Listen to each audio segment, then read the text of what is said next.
Hola, soy Alfonso Islas y me gustaría platicar acerca de la salud y sus metáforas.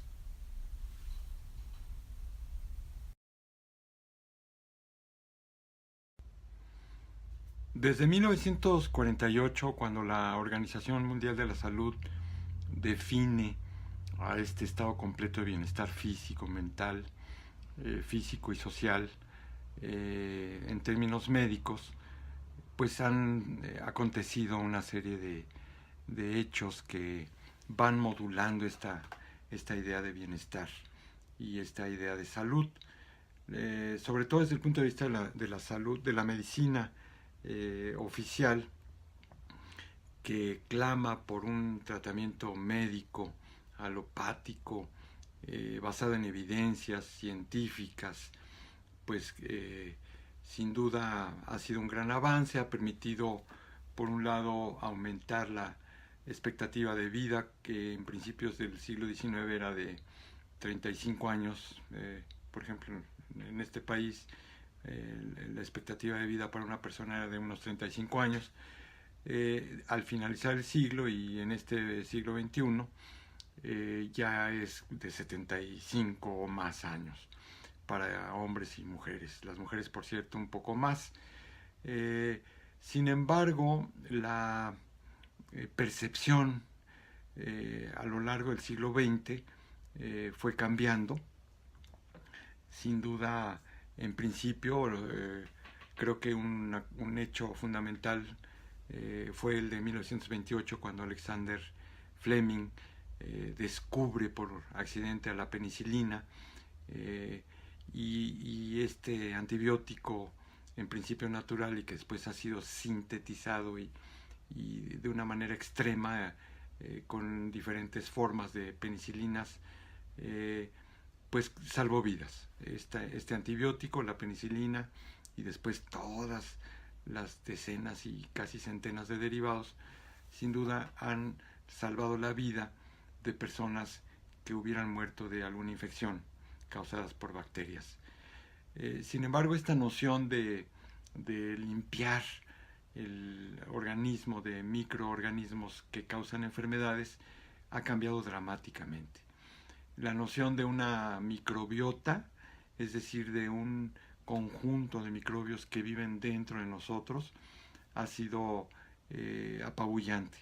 Este conjunto de microbios que viven dentro de nosotros llega a ser hasta de unos 2 kilos de nuestro propio peso. De manera que la microbiota que vive con nosotros nos da una nueva identidad de consorcio. Ya no somos una especie, un género y una especie, Homo sapiens, sino ahora somos el Homo sapiens y sus trillones de bacterias que viven dentro de nosotros. Y estas bacterias, esta microbiota, que incluso incluye virus, puede ser benéfica, o de hecho es benéfica, y solo en algunas excepciones puede causar una enfermedad.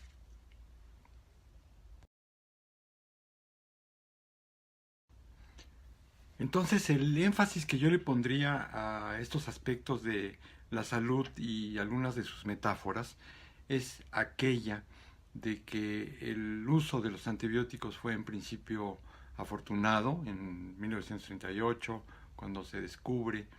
pero en 1944, cuando se empieza a aplicar, sobre todo por el catalizador de la Segunda Guerra, y después en las décadas de los 50, 60, 70, hasta que se empezó a detectar que el médico estaba recetando excesivamente antibióticos para curar cualquier síntoma, cualquier sospecha de enfermedad. Y esto fue haciendo, ya en los 80, 90 y sobre todo el paso del siglo, que los microorganismos aprendieran a ser resistentes a estos antibióticos. Y claro, para la industria farmacéutica esto resultó favorable, un negocio, porque pues no había problema. Sintetizaban un nuevo antibiótico, una forma de antibiótico, no sé si recuerdan penicilinas, ampicilinas, eritromicinas, sulfas y tobramicinas más recientemente, y un sinnúmero de antibióticos que para la industria farmacéutica ha resultado muy favorable. La industria farmacéutica es el mejor negocio del mundo y se calcula que gana más que la industria petrolera y más que cualquier actividad empresarial, de manera que no quieren dejar este nicho de producción de medicamentos en general y particularmente de antibióticos, que es el terreno que particularmente yo he cultivado en los años recientes. Y me voy a permitir contar la anécdota que viví recientemente en una conferencia magistral en el Paraninfo de la Universidad de Guadalajara, que fue impartida por la premio Nobel, la doctora Ada Yonat, israelí, que en 2009 me parece ganó el premio Nobel de Química por su estudio a fondo científico muy valioso de cómo los antibióticos actuaban sobre los microorganismos en general y los patógenos en particular, sobre sus ribosomas y tal. De manera que, bueno, su conferencia fue impecable, digna de felicitarse, es una premio Nobel, Ada Yonat, y bueno, ese día yo no pude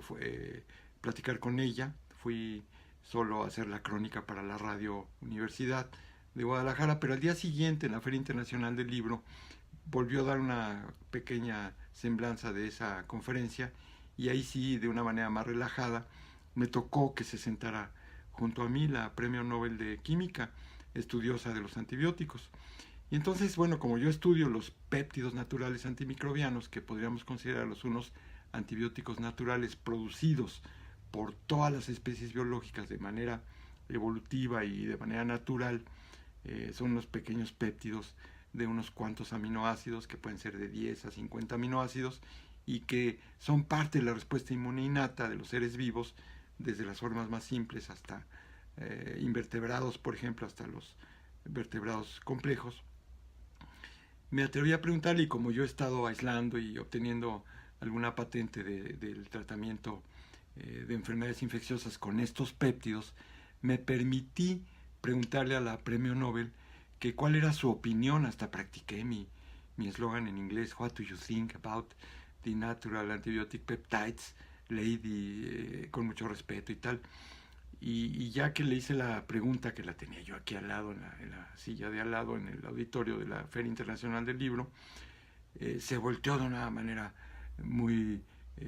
pues, casi violenta y enojada, y me dice: no sé nada de los péptidos naturales antimicrobianos y no quiero saber nada de los péptidos naturales antimicrobianos. Esa fue su respuesta tajante, a lo cual yo le dije: excuse me, lady, excellence, en fin, pues me fui, ¿no? O sea, con la cola entre las patas prácticamente, porque había yo cometido una impertinencia frente a ella, pero reflexionando esta situación, pues por supuesto ella, que representa esta parte de la ciencia Nobel, de la ciencia que lamentablemente está al servicio de la industria farmacéutica, pues no quiere saber nada de una alternativa natural, de un péptido natural antimicrobiano que, aunque sea con todo el rigor científico, pues la industria farmacéutica no ha querido tomar en cuenta como una alternativa, porque se les caería su negocio.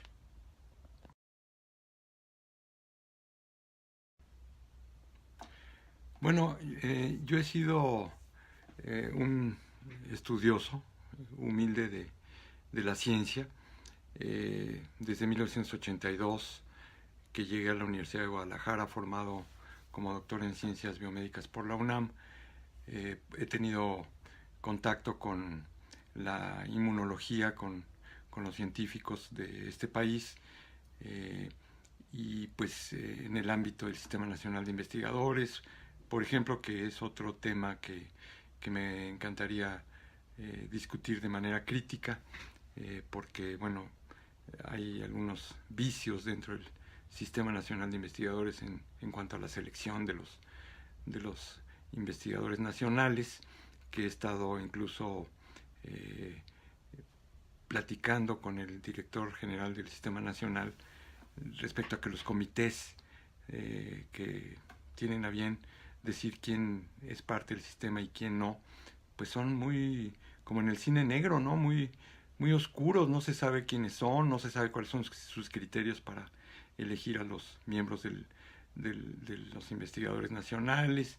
etcétera. Y él me aceptó en un congreso reciente en Guanajuato que era una obligación de él como director del Sistema Nacional de Investigadores hacer transparentes estos procesos de selección de investigadores. Y bueno, con esto quiero decir, yo formé parte del sistema por 15 años aproximadamente. Después ya no fui elegible porque me dediqué a cuestiones de administración universitaria, jefaturas de departamento, direcciones de división y jefaturas de investigación de toda la universidad. Y esto me alejó 6 años de la actividad científica rutinaria de todos los días. Ya cuando regresé, cambié mi tema de estudio de la respuesta inmune adaptativa, de la respuesta inmune particularmente de la lepra, y porque me interesó mucho la respuesta inmune innata de una perspectiva evolutiva, en la que todos los seres vivos, incluidas las plantas, los seres marinos, los anfibios, los reptiles, las aves y los mamíferos, tienen una serie de mecanismos de defensa que son muy evolutivos, muy biológicos, ¿no? Y a partir de ahí me di cuenta que todos los seres vivos producen estos moléculas pequeñas, estos péptidos naturales que he estado hablándoles, y que pues por supuesto me motivaron en esta última parte de mi carrera para aislarlos, para estudiar, analizarlos, purificarlos. Y es así como a partir de la piel de la rana tuve un extracto que curó la mastitis de las vacas, por ejemplo, una infección de las ubres de las vacas lecheras, y que eran curadas por este extracto de piel de rana que contiene 23 péptidos naturales antimicrobianos, y que fue pues sujeta de una patente internacional y recientemente nacional. A nivel nacional, Brasil está muy interesada también en tener esta aplicación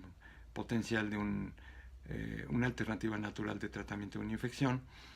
Y más recientemente se construyó un colirio oftálmico con un péptido sintético que hicimos con la Universidad de Pompeu Fabra en España, y que pues un laboratorio farmacéutico no ha terminado con apoyo del CONACYT, de desarrollar y de aplicar.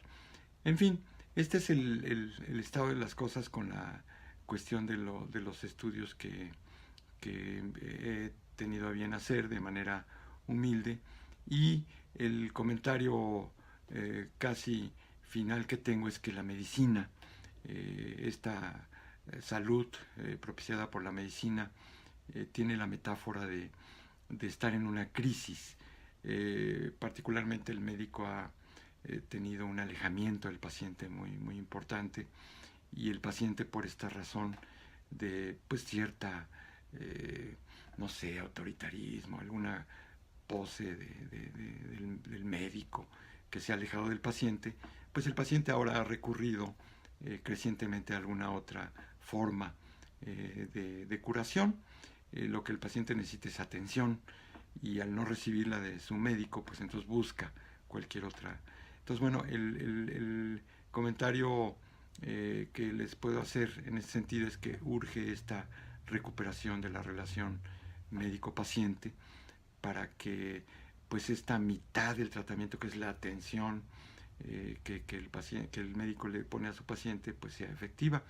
Quizá referirme por último a un asunto de la importancia de la atención del médico hacia el paciente en el efecto placebo.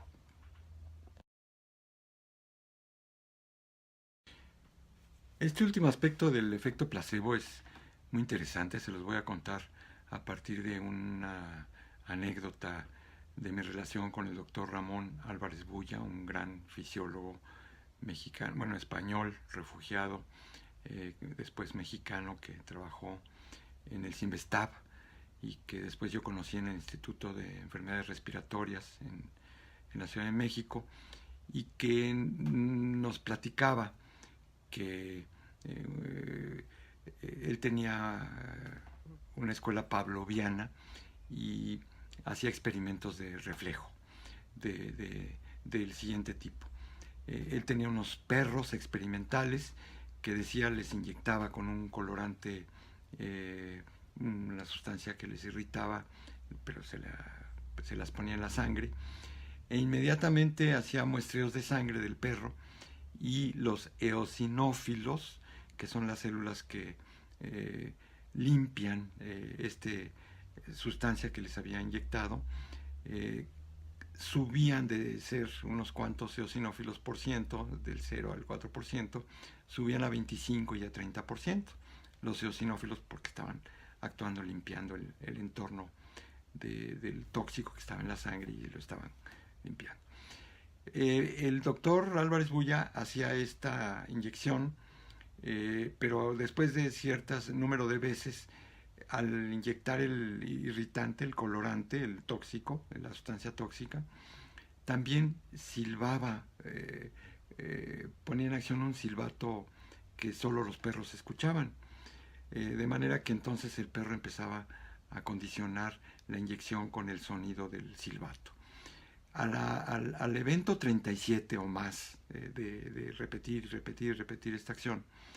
el doctor Álvarez Bulla nos contaba de una manera muy didáctica, digamos, que los perros que eran sometidos a estas repeticiones tenían después unos eosinófilos, estas células que limpian la sangre, con un muy buen oído, porque ya en el evento 38, 39, 40 ya no inyectaba ninguna sustancia y solo hacía silbar el silbato, sonar el silbato. Y decía, y vieran qué buen oído tienen los eosinófilos, porque al escuchar solo el sonido, los eosinófilos igualmente subían de un 0, 1, 2, 3, 4% a 25 o 30%. De manera que, bueno, el reflejo condicionado puede ser, como en este caso un experimento pavloviano, un ejemplo del efecto placebo que existe, que es real y que es una serie de estímulos que van asociados a un tratamiento y que tienen un efecto fundamental. Y que, bueno, con esto quiero decirles que lo que el médico puede hacer por su paciente es mucho más que darle una píldora, una medicina, una inyección, sino puede cubrirlo con otro tipo de atenciones que seguramente iban a ser un efecto por sí mismas benéfico y curativo.